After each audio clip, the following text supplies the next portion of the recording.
Selamat malam Pak Guru, selamat malam teman-teman. Saya atas nama Patrisius Kemake. Saya dari kelas 10I ingin membuat video tentang tugas sosiologi yang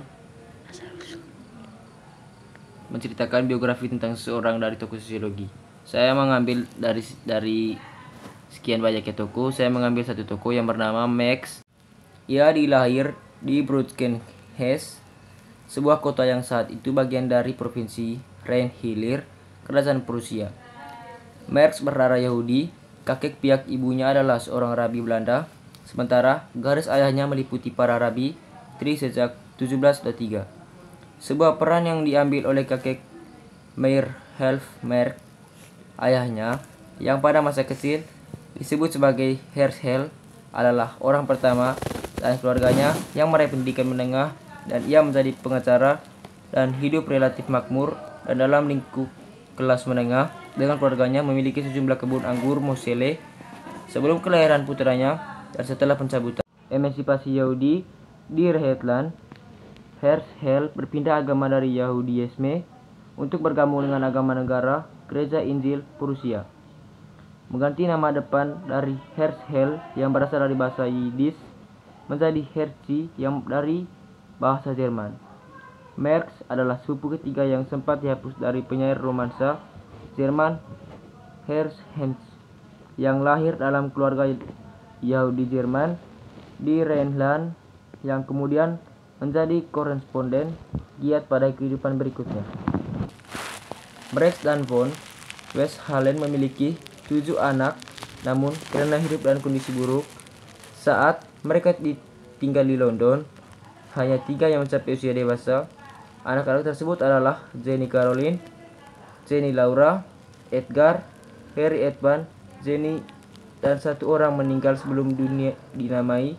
Terdapat tuduhan bahwa Marx juga memiliki ayah seorang putra, Freddy, yang lahir dari pegawai rumah tangganya, Helena Demuth, meskipun sejak 1962 diklaim bahwa Marx adalah ayah dari putra kandung Helena Demuth.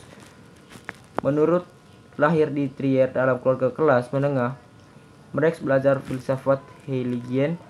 Karena publikasi politiknya, Marx menjadi pihak bernegara dan tinggal dalam pengasingan di London, di mana ia tetap mengembangkan pemikirannya dalam kolaborasi dengan pemikiran Jerman Friedrich Engels dan menerbitkan tulisan-tulisannya, melakukan riset di ruang baca British Museum. Karya terkenal adalah pamflet tahun 1848, Manifesto Komunitas, dan karya 3 volume Das Kapital. Pemikiran politik dan filsafatnya memiliki pengaruh pada sejarah intelektual, ekonomi, dan politik pada masa berikutnya, dan namanya dipakai sebagai adjektif pengucapan dan aliran teori sosial. Koreksi dimengerti sebagai Marxisme menyatakan bahwa umat manusia berkembang melalui perjuangan kelas dalam kapitalisme.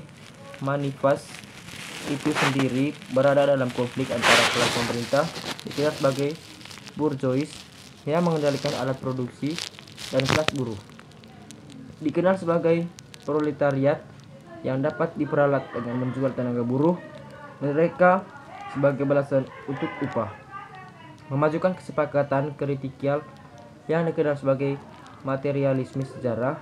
Marx memprediksikan bahwa seperti sistem sosioekonomi sebelumnya, kapitalisme memproduksi ketegangan internal yang akan berujung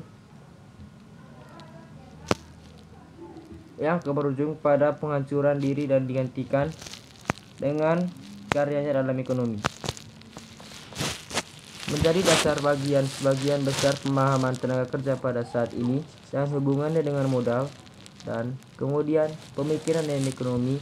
Beberapa intelektual, serikat buruh, seniman, dan partai politik di seluruh dunia dipengaruhi oleh karya. Jadi sekian dari video presentasi saya. Jika ada salah kata saya mohon maaf, dan selamat malam dan terima kasih.